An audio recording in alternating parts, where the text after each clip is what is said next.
Ay, buto! Yeah. Yeah. Hello mga langga, batian nyo to, tama kahagpok sang ila nga lechon kawali o kung ila nga liempo. Susubong langga kay nakahapit sinang niya sa SM City, nagduman niya nga magkaon diri sa isa sa mga local restaurant diri sa Iloilo mga langga, ang Ramboy's Restaurant. So Ramboy's mga langga, makita ni mo ara lang ina dira sa South Point, no, sa SM City. So, ang ilang restaurant may ara nga alfresco sa gwa, mo to kinaagyan naton kag may ari man nga aircon area diri sa sulod mga langga. So, ang ilang mga staff, no, ang mga staff nila kanami kag kabuot kag very accommodating. Thank you sa inyo mga langga sa pag-accommodate kay inang lapatsera. So, upod ko mga team kama-kama kay manyaga kami diri gindara namon si Tatay Rudy. So, man ang ilang menu, ang mga pagkaon nga nabutang sa ilang menu kag tama gid ka reasonable kag affordable sa ilang nga presyo mga langga.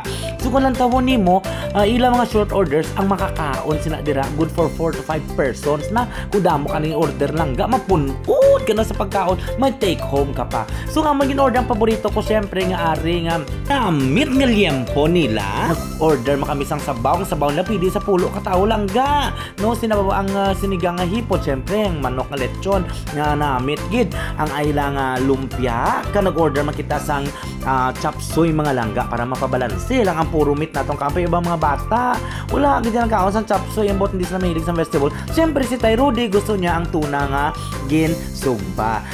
Kag hindi madula lang ga, siyempre ang crispy pata ang star sang Ramboy's.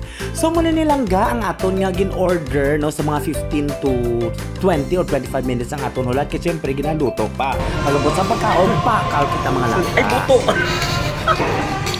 So this is my favorite ang ilang katawag natin nga ang ilang baboy kanapin hindi lang ka very crispy kag ang sabor nanunuot sa meat niya.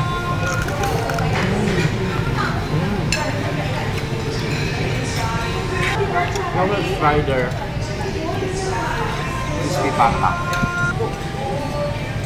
So this one juicy nila crispy pata. Sausaw natin din ay, ito dapat ang sausawan ng isa galit.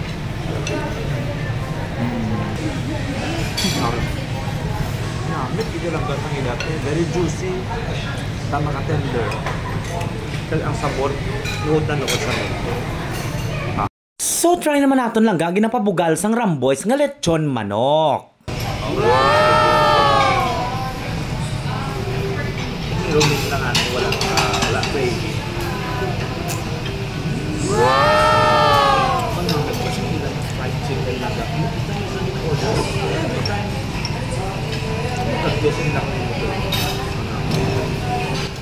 Mga langga ko na muning imo yang mga sudan pakinamot kagid kakaon bala sa laday langga no kinamot ya para namit pagid ya ngaton kaon mo tanay mga ilonggo mo kinamot ya is the best gid ya mga langga kapit pa kung mga tabagak sudan mo sa uma ay perfect.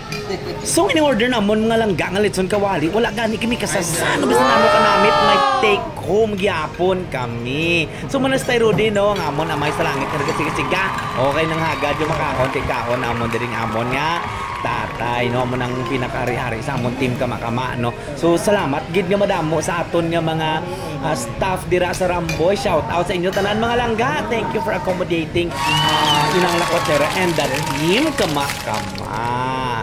So yan, o may bilhin pa gani may puchiko pa kami kay ibaw tama na kami kabusog sa amon mga pinang-order mga langga. Siyempre pag may puchiko ay sudan pa kami sa panyapon.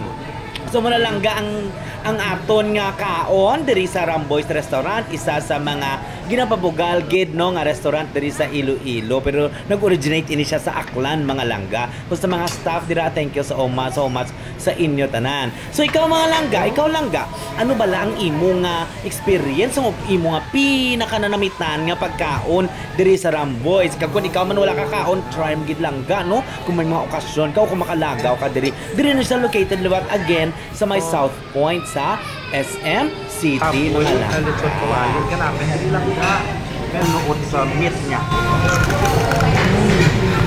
That's it for today, Kate. Wow!